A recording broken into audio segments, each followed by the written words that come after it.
Some folks know about it, some don't. Some will learn to shout it, some won't. But sooner or later, baby, here's a ditty. Say you're gonna have to get right down to the real nitty-gritty. Let's get right down to the real Raheem nitty-gritty. Kassam is the editor of Breitbart London. He joins me now from Washington, and many thanks indeed for joining us this evening. What does it say about President Trump when he refers to countries like Haiti, El Salvador and other countries in Africa as shithole countries? Well, I suppose we'll start with the fact that he's denying having used that language. This is following a meeting in the Oval Office with some Democrats who had just been informed that they weren't getting an amnesty deal for illegal immigrants. So I'm not entirely sure of how reliable it is. Well, the White he's House denying the use of that language, but Democrat Dick Yeah. Durbin has been a Democrat, has been in Congress for 20 years, said that President Trump did use that language. Are you saying that he's lying? No, I'm just trying to put it in context for you. Personally, I hope he did use that language, Gamal. I think it shows a frankness, a willingness to have a conversation that isn't sort of varnished with political correctness. He wants to know why America has a big illegal immigration problem. Let's not forget, the OECD puts out statistics every year, the United Nations, Transparency International, all the corruption indexes. They put out statistics every year that show that there are a handful of countries out there in the world that are pretty bad. I mean, you know, I don't want to use the word on air, Pretty but bad you is could very describe different them as to what describing a country as being a shithole. Well, look, if you want me to, if you want me to say it, they are shitholes. You know, Gamal, it is the case. There's no getting around it, and he's not saying that they are because, you know, they're bad people there or anything like that. It might be due to corrupt regimes. It might be due to factors out of the control, environmental factors. There might be education problems there. But there are countries that you and I wouldn't want to go on holiday in and sun ourselves in, and I think that's what he's getting at. It shouldn't be shocking to anybody that there are horrible places in the world that are horrible for the people who live there to live. And instead of actually getting het up about the phrase used, maybe we've got to ask ourselves, why is Haiti in such a dire situation? Is it appropriate that the United States President should use a phrase describing countries such as Haiti, El Salvador, or countries in Africa as shitholes? Do you think it's appropriate for a president of a country, a leader of a country, to use that term, to use that phrase? Yeah, well, let's look at Barack Obama, who gave an interview. Let's look at what Barack Obama said about swearing in the Oval Office. He said it's a great thing for presidents to be able to do to relieve stress.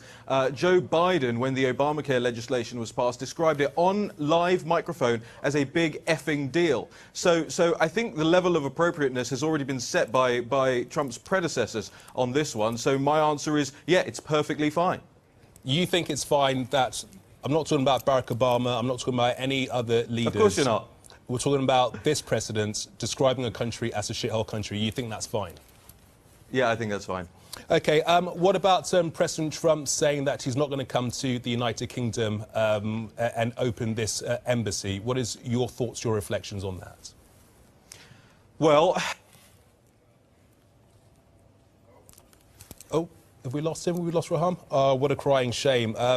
Well, we will move on. We've just got a very brief statement, actually, regarding that story about President Trump not coming to the United Kingdom to open that embassy. Raham, are you back? Is he back? Right here. Smashing. I'd just like to get your thoughts on the fact that President Trump has said that he's not going to be coming to the United Kingdom to open the US embassy. Yes, well, I don't blame him. You know, you have a situation whereby Sadiq Khan, as the mayor of London, has really been tub-thumping, trying to get President Trump not to attend, said multiple times he's not welcome in the capital, really fomenting a situation where you might have some riots or street protests if the president came to open that embassy. By the way, I think the president's wrong when he says that the embassy in South London is a bad deal. I think firstly, it wasn't Obama who approved that embassy. It was George W. Bush who approved that embassy. Secondly, it didn't cost the American taxpayer anything because they actually sold off a bunch of buildings to pay for it. So I think he is wrong on that. I think he should have come out and told the honest truth, which is that he doesn't particularly want to visit Sadiq Khan's London, which is the acid attack capital of the world per capita, where you have in the last year soaring knife crime, soaring burglary, soaring rape, soaring youth homicide. And Sadiq Khan seems to be concerning himself more with matters of state, which he isn't elected to do, than actually solving the situation of crime in London, and it is soaring.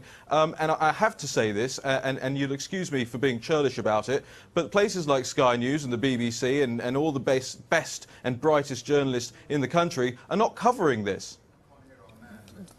What do you mean? Well, every single day we are covering stories about whether it's knife crimes or attacks where they happen up and down the country. What proof do you have? So Gamal, what's well, the proof is, can you answer me? What's the at what rate did knife crime go up by in London last year? I'm asking you. I'm interviewing you. What proof I know. do you have? Well, I know. It's not great with the shoes on the other foot. Do you know how much youth homicide went up by in London last year? Have you told your viewers that? 70%. Have you looked at the mayoral's police and crime report from December the 12th? You look at that, almost every single measure out of 42, only 4 of them in 4 categories did crime go down. In every single other area, double-digit rises in crime across London. So you know what? To borrow a phrase from Donald Trump, London's turning into a shithole under Sadiq Khan. OK, I think we'll leave it there. Raheem Kassam, the editor for Breitbart, thanks for joining us this evening. Cheers. Nitty-gritty now, yeah, boom. Nitty-gritty.